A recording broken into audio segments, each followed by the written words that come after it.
Assalamualaikum warahmatullahi wabarakatuh. Ini tugas kami untuk tes semangat kita.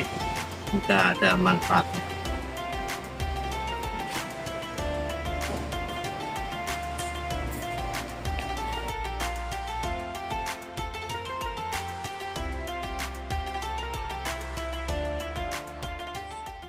Assalamualaikum warahmatullahi wabarakatuh.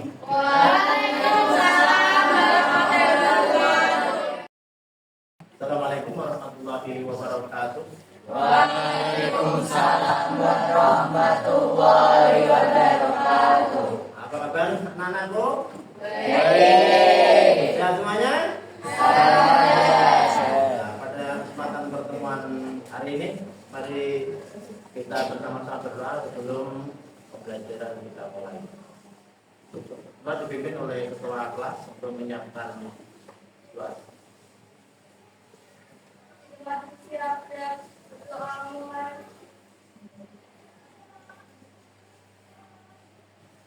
Kita baca Asmaul Husna. Bismillahirrahmanirrahim. Bismillahirrahmanirrahim.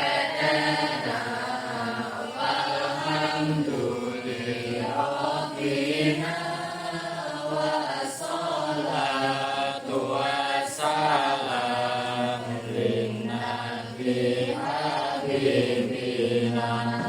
Ya Allah ya Rabbana anta maksuduna ridhaka madlubuna dunyana wa ukhrana dzikruhu bi asma'ikal husna ighfir lana dunubana wa liwalidina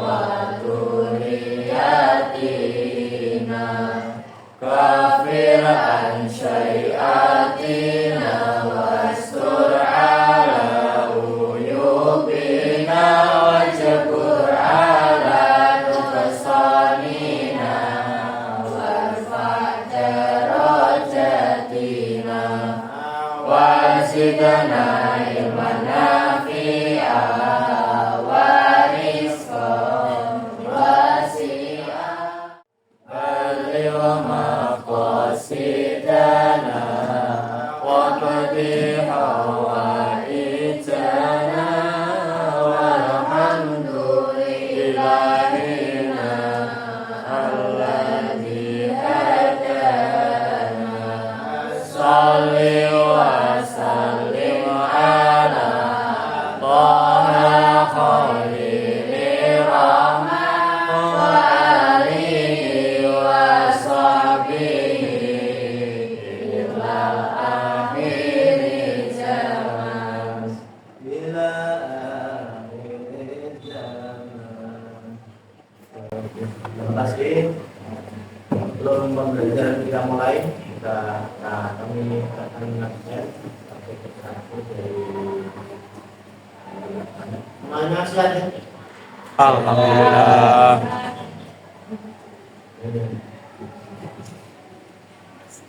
Apa Muadiyah, Anggi, Oktaviani, Aninda, Yunatus Mawati Anissa, Anur, Nalfani Aprilia Intan Kristiana, Aula Sofatil Awalya, Azaimah,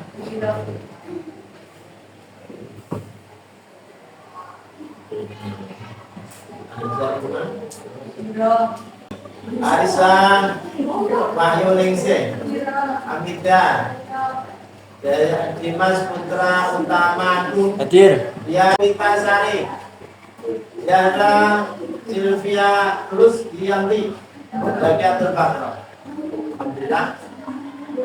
Banyaknya kecuali satu yang sakit semoga diberi kesehatan kembali bisa kumpul bersama kita. Amin. Nah, lagu kalian pelajarannya sampai mana? Ayat Jan, berapa Pak? Berapa Pak kemarin? Nikah. Semuanya ini menikah semuanya? Punya anak berapa? Berapa? 5? 5 cukup ya. Kalau udah cukup. Anak ada yang nanti mati kan namanya susah. Tidak punya teman lagi. Ya, 3 ya, atau 4 lah. Mari kita bahas, kita pahami dari pernikahan. Pernikahan itu suatu apa ya? Sunnah Rasul yang perlu dipahami sehingga jangan sampai terjadi perbuatan yaitu pergaulan ya. Itu gara-gara pernikahan tidak memutus rantai nasab. Nasab itu apa anak-anakku? Nasab itu keturunan. Jadi kalau kita memahami dari hal-hal hukum-hukum agama dengan secara matang, nikah adalah sunnah yang sehingga dengan nikah tersebut tidak akan memutus rantai nasab. Karena kalau ada orang yang hamil duluan, jadi pergaulan bebas, itu rantai nasab akan putus, sehingga ayah, ibu itu tidak nyambung. Ayahnya ya bin ibu, ibunya ya juga bin ibu. Jadi statusnya di akte kelahiran itu nama ayah adalah nama ibu. Dan itu anak-anakku yang baik, ya, suka dengan belajar dengan sama, itu dengan materi pagi hari ini ada dari beberapa materi sudah juga bersama. Di nikah, macam-macam nikah, sehingga di halaman berapa kemarin? 207. 257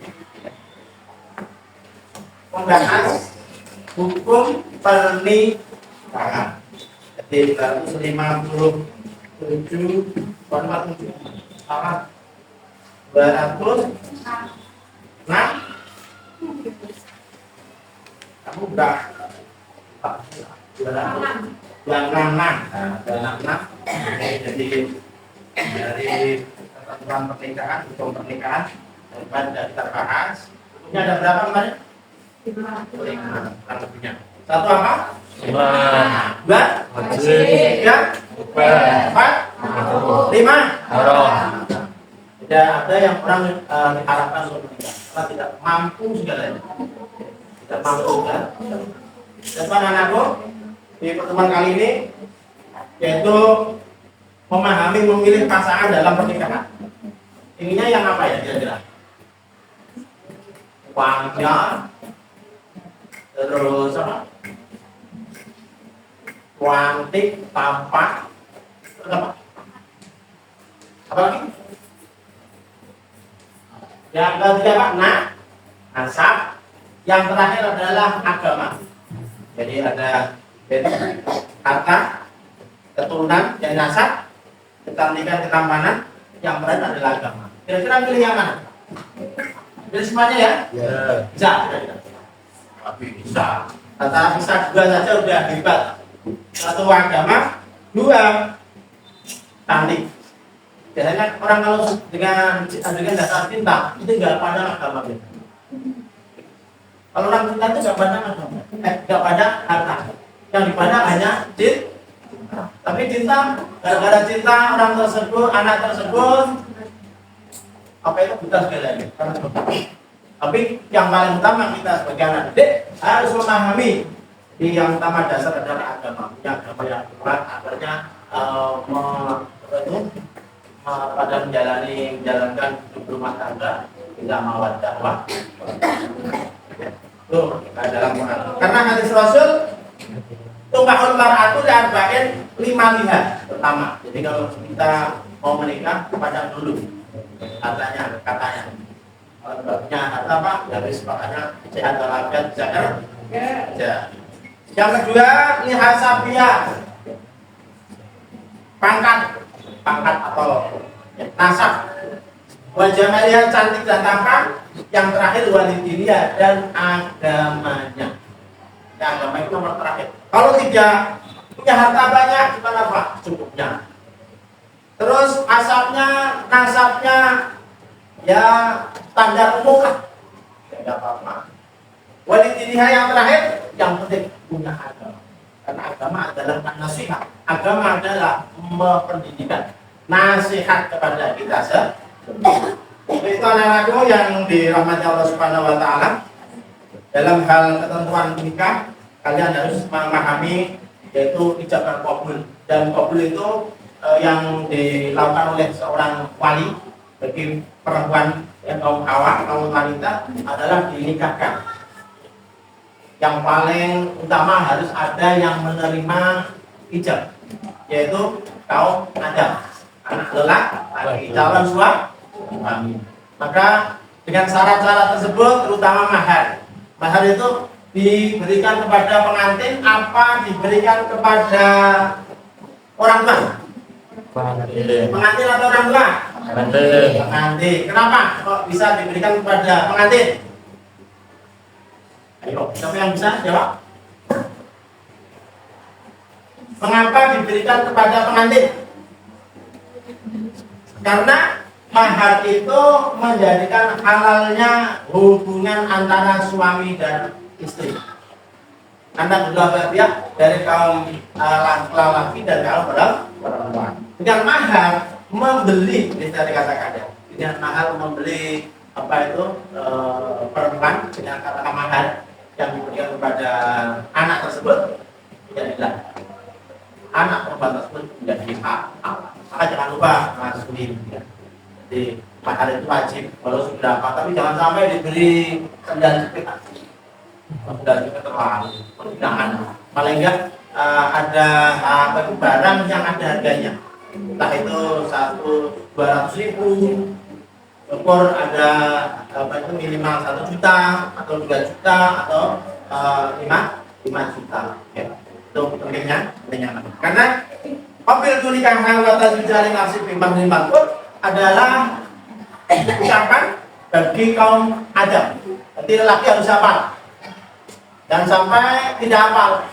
Kalau nggak hafal bahasa Indonesia, saya terima nikah dan kawinnya Fatimah binti Bapak Haji Sakran dengan mas kawin 2 juta rupiah tunai. Kalau itu tidak hafal ya bahasa Indonesia. Kalau hafal bahasa Arab, bahasa Arab harus tahu dengan arti bahasa Arab kan. Nah, kami yang dirahmati Allah Subhanahu wa taala. Jadi sekarang kalian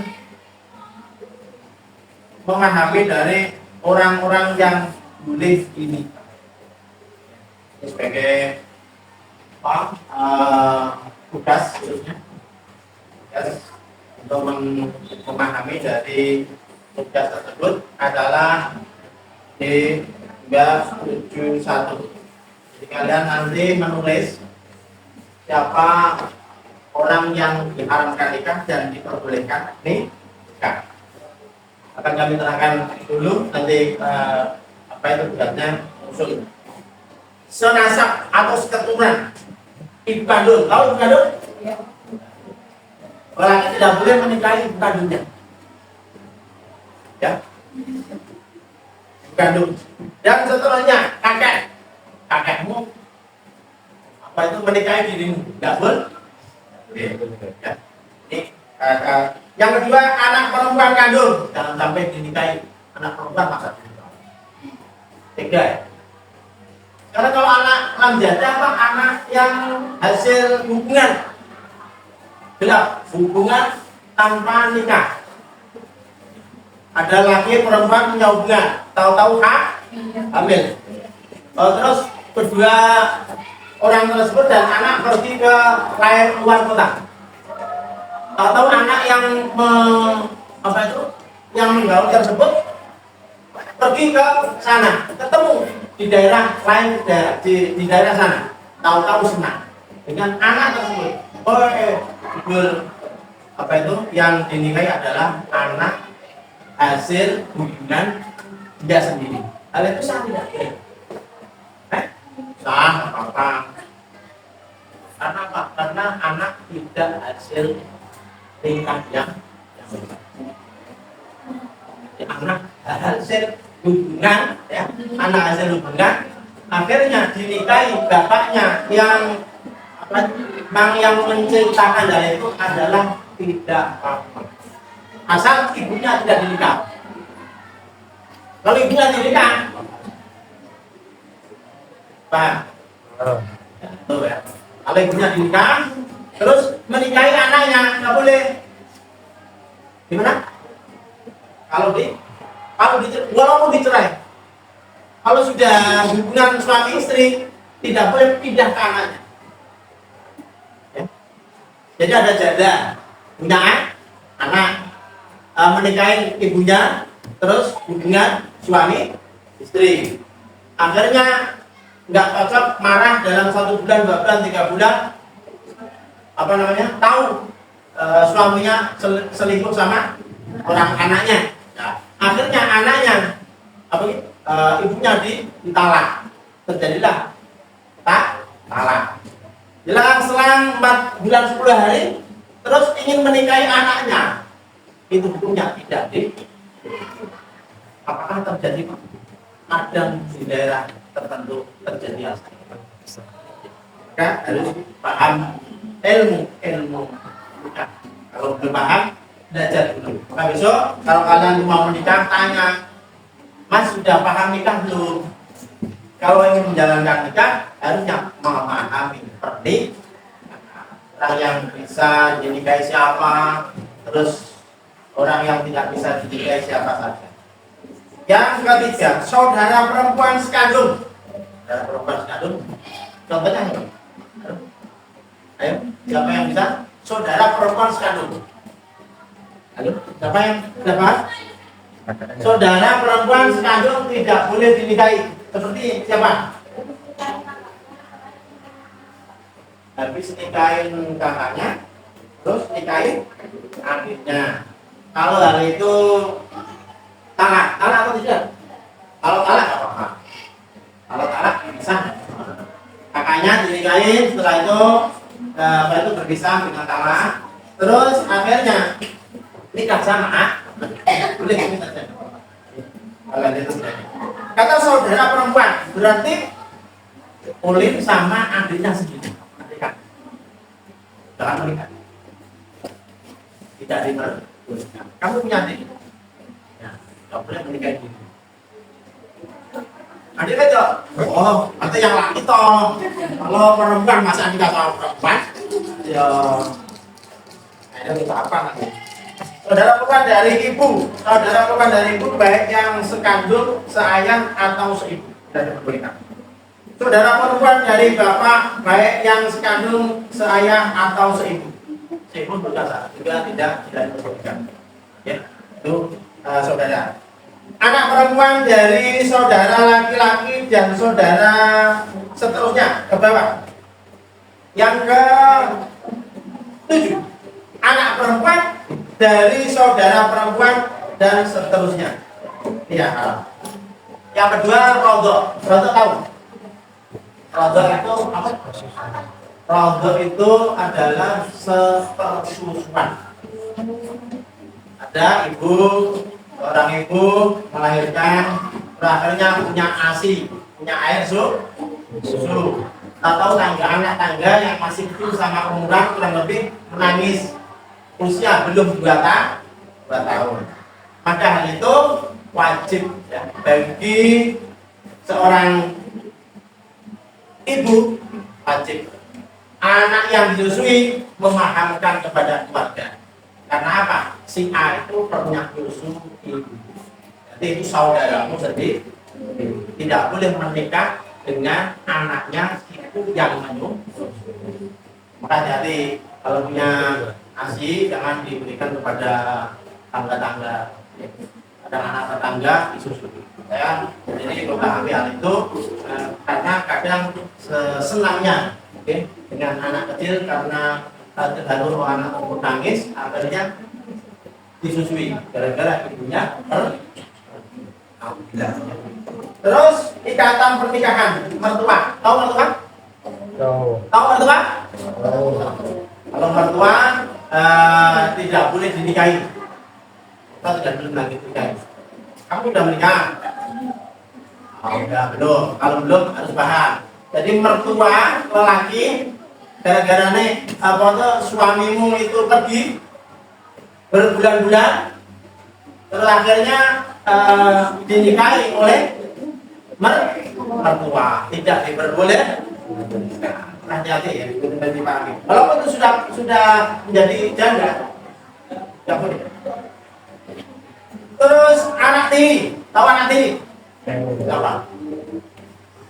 Anak tiri itu anak siapa?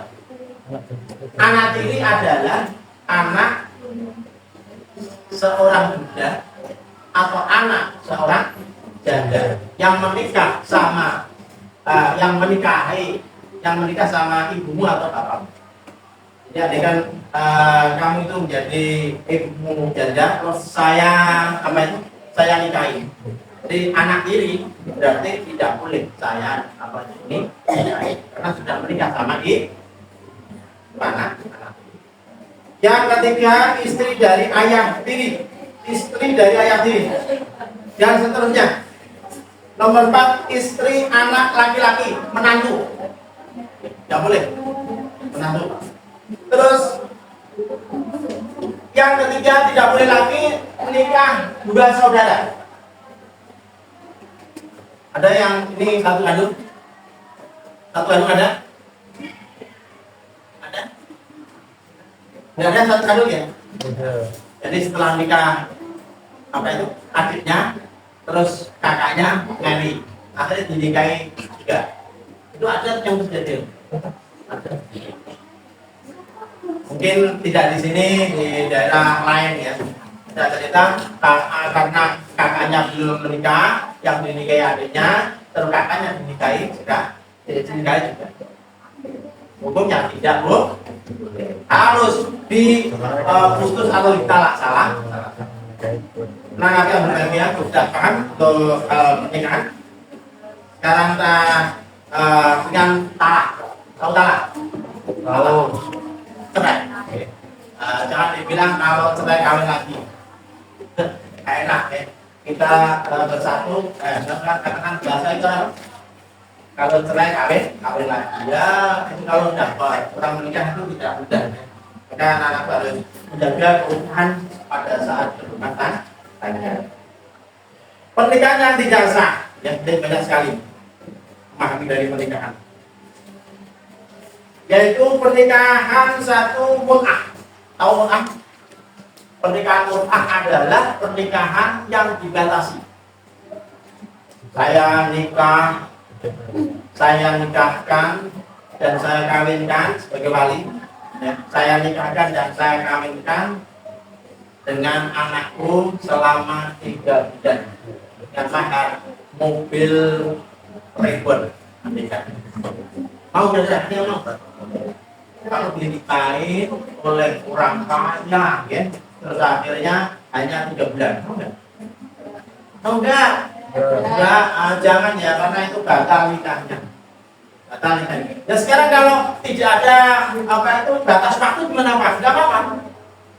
Contoh, saya nikahkan dan saya kawinkan dengan anakku dengan mahar mobil ribuan, Innova ribuan. Tunai, saya terima nikahnya. Tapi tahu-tahu 3 bulan dicerai. Hukumnya tidak Pak. Enggak harus gitu. Kadang ada yang satu malam dinikahkan, besok hari Jumat sudah tidak jadi. Gara-gara apa? Gara-gara punya pacar, punya hubungan, yang hubungan tersebut bertanggung jawab. Akhirnya diajak pergi. Masya Allah. Itu ada yang terjadi. Yang kedua, pernikahan singkor. Yakni pernikahan persahabatan barter. Dari pemberian mahar dasarnya adalah hadis nomor 1415 yang disebutkan dalam kitab Sahih Muslim. wahai muslim. Terus pernikahan muhalil. Tahu pernikahan muhalil? Halo? Pernikahan muhalil tahu? Pernikahan muhalil itu ini. Ada orang nikah. Sudah ditalak 3 kali. Halo? Halo? Halo? Semangat! Pagi! Pagi. Ulang semangat pagi! Pagi. Luar biasa. Tak sabar. Ya. Pernikahan apa tadi? Muhalil. Muhalil. Nah, berarti kan. Muhalil adalah orang yang ditalak 3 kali. Perempuan ditalak 3 kali. Setelah itu mau kembali ke suami yang mentalak 3 kali tersebut. Itu namanya pernikahan muhalil. Pernikahan muhalil adalah istri yang sudah ditalak 3 kali ingin kembali ke pangkuan istri pertama kali. Akhirnya nikah sama orang lain, itu namanya muhalil. Hanya berapa hari terus ditalak lagi. Terus akhirnya menunggu iddah. Setelah menunggu iddah, terus sampai majulan 10 hari kembali kepada yang pertama. Itu namanya nikah yang kedua adalah muhalil. Itu tidak diperboleh. Paham? Pernikahan orang yang sedang ihram. Tahu pernah ihram? Belum. Nanti sudah kita semua punya yang banyak, akhirnya bisa melaksanakan Terus pernikahan orang yang sedang ihram tidak diperbolehkan karena dasar hadis. Pernikahan dalam masa iddah orang yang setelah ditalak lelaki dalam 4 bulan 10 hari tidak boleh dinikahi oleh orang. Harus menunggu sampai 4 bulan 10 hari. Kalau hamil harus menunggu sampai melahirkan. Masa iddah. Karena dasar hadis wala ta'zimu datan nikah hatta yaqul kita ajalah. Wallahu a'lamu annallaha ya'lamu ma fi anfusikum fahdharu wa'lamu annallaha ghafurun alim. Ya. Jadi artinya janganlah kamu berazam atau bertetap hati untuk berakad nikah sebelum habis iddahnya. Jadi tidak diperbolehkan. Itu dasar Al-Baqarah ayat 235. Kita dipahami negara. Ya. Terus yang keenam, pernikahan tanpa wali. Pernikahan tanpa wali itu nggak ada wali menikahkan, tahu-tahu nikah sendiri. Perempuan nikahnya di bawah pohon pisang. Udah. Nah kan kenal wali. Pernikahannya langsung di hotel langsung apa itu nikah sendiri, nikah berdua. Tidak boleh, harus ada wali. Tuh. Pernikahan dengan wanita musyrik yang menyebutkan Allah, tidak diperbolehkan, batal secara hukum nikahnya. Orang-orang kafir musyrik zaman dulu tidak diperbolehkan menikah sama orang-orang muslim, entah itu laki maupun perempuan. Yang ke-8 menikahi mahram, nggak boleh. Mahram untuk selamanya, mahram karena pernikahan, atau karena persusuan. Bagaimana Rasulullah bersabda, Nabi Thalib qala Rasulullah sallallahu alaihi wasallam, "Innallaha harrama minar radha'i ma harrama minan nasab." Jadi Allah mengharamkan nikah dari arah radha, arah persusuan. Ya. Sama dengan arahnya nasab. Semuanya. Jadi radha itu tidak diperbolehkan untuk dinikahi. Dapat anak pun nggak boleh, dapat kakek nggak boleh, dapat semuanya. Adik juga nggak boleh. Hak dan kewajiban suami istri. Jadi hak dan kewajiban suami istri pasti sudah paham semuanya. Biasanya menafkahi, memberi keamanan. Kalau dalam sini tempat tinggal, terus berinvestasi dengan istri secara makruh dengan baik, jadi pembinaan keluarga, terus membantu istri dalam melaksanakan tugas sehari-hari, ya. Terus memelihara, merawat. Terus sedangkan kewajiban istri kepada suami adalah satu mengelola rumah tangga, memelihara, merawat dan mendidik anak, terutama pendidikan agama. Yang mahar. tambahan nanti sudah saya apa itu terangkan di depan waktu bisa sudah dikontinuasikan. Dimakan itu wajib sebagai syarat untuk pernikahan. Resepsi terakhir sih. Resepsi itu resepsi itu apa? Walimatul urus. Kalau nggak mampu jangan besar-besar lah. Mampunya aja. Kalau nggak mampu jangan besar-besar. Karena dayanya besar. Terus talak tidak. Talak. Ini ada talak. Jadi macam-macam talak. Talak dari segi bahasa dalam melepaskan kata talak. Maka dasar Rasul kalau abghadul halal ilallah ta'ala tolak. Talak itu hal yang halal tapi dimarahi Allah Ta'ala, dibenci oleh Allah Subhanahu Wa Ta'ala. Maka jangan sampai terjadi di keluarga kita. Namun hukum tersebut dapat berubah sesuai dengan kemaslahatan dan kemaslahatan keberlangsungan ikatan pernikahan. Satu, wajib. Talak menjadi wajib ketika bercerai lebih baik mempertahankan pernikahan. Artinya, jika ikatan pernikahan dipertahankan namun hanya akan saling menyakiti, itu wajib ditalak. Jadi ada yang wajib, ada yang sunnah, dilakukan. Ada yang haram talak, ada yang makruh talak. Macam-macam talak. Ya, jadi seperti nikah, ada yang wajib, ada yang makruh, ada yang sunnah, ada yang bukan. Jadi ada macam-macam talak segi dari kalimat yang digunakan, talak ditinjau dari segi kalimat yang diucapkan bila dilakukan dengan kalimat yang terang, itu namanya talak.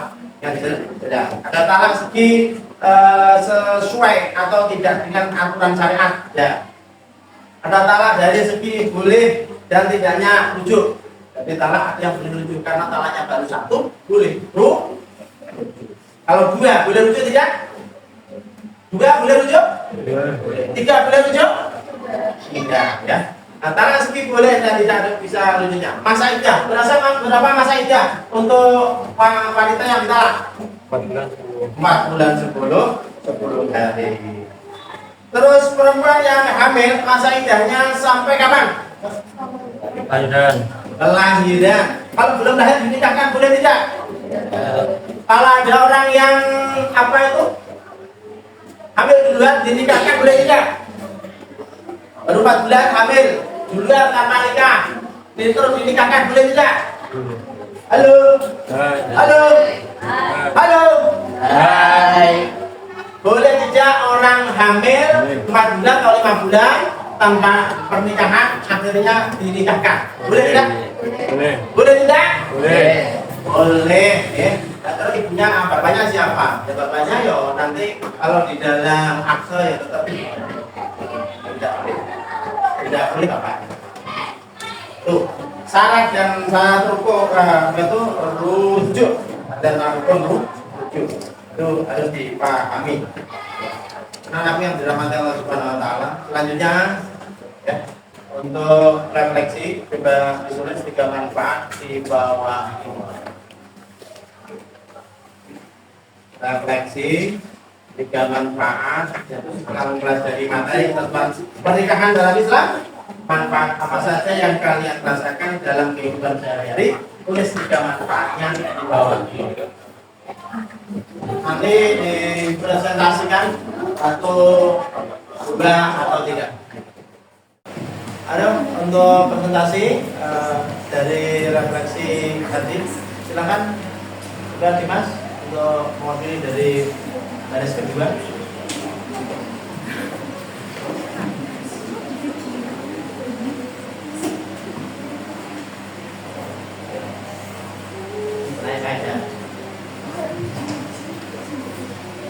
Refleksi.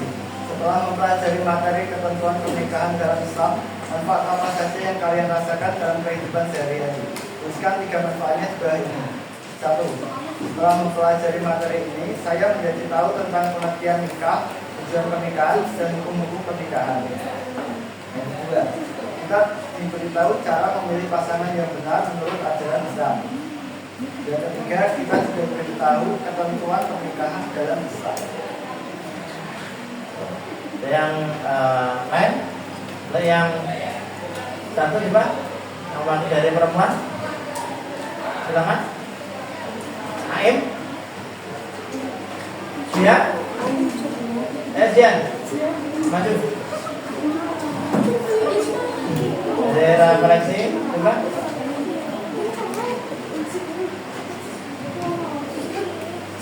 Ayo, tunggu teman-teman. Nafi? Gak boleh nih. Kamu. Coba. Ya. Apa namanya? Aida. Ayo maju. Coba. Sini. Ya. Bermanfaat terkait yang dapat saya ambil. Yang pertama yaitu mengetahui pentingnya tujuan pernikahan yang sesuai syariat Islam. Yang kedua dapat mengetahui jenis pernikahan yang dilarang oleh Rasul. Yang ketiga dapat memahami peran dan tanggung jawab suami istri dalam keluarga. Terima kasih. Ya, kiranya udah bisa disimpulkan bahwa anak kami sedikit banyak sudah memahami tentang pernikahan. Nanti bisa diaplikasikan pada kita sudah lulus dan menikah, mendapat jatuh jodoh atau suami istri yang soleh dan semoga saja perjalanan ke depan mendapat istri atau suami soleh salehah. Amin. Berkeluarga sakinah mawaddah Amin. Alamin. Sampai di sini dulu pertemuan pembelajaran di bab kita, bisa apa itu dipelajari yang lebih luas lagi, bisa baca di pengayaan dan diskusi kurang lebihnya akan memunculkan beberapa ide atau ilmu tersebut, menambah pengalaman kita dalam hidup di masa hidup yang akan datang. Nah, di sini bisa berjumpa pada sesi berikutnya, sesi yang akan datang. Dan bisa bab lain dan bisa untuk respon dari beberapa pelajaran yang sudah, karena ini bilang PS A T PS A T. Ini penilaian sumatif akhir tahun. Jadi nanti akan dimunculkan semuanya asal-asal dari 6 bab kurang lebihnya. Jadi kalian mulai bab 6, 7, 8, 9, 10. Nanti dipelajari karena kisi-kisinya sudah, tapi sudah muncul, tapi belum saya share ke kalian semua. Assalamualaikum warahmatullahi wabarakatuh. Waalaikumsalam.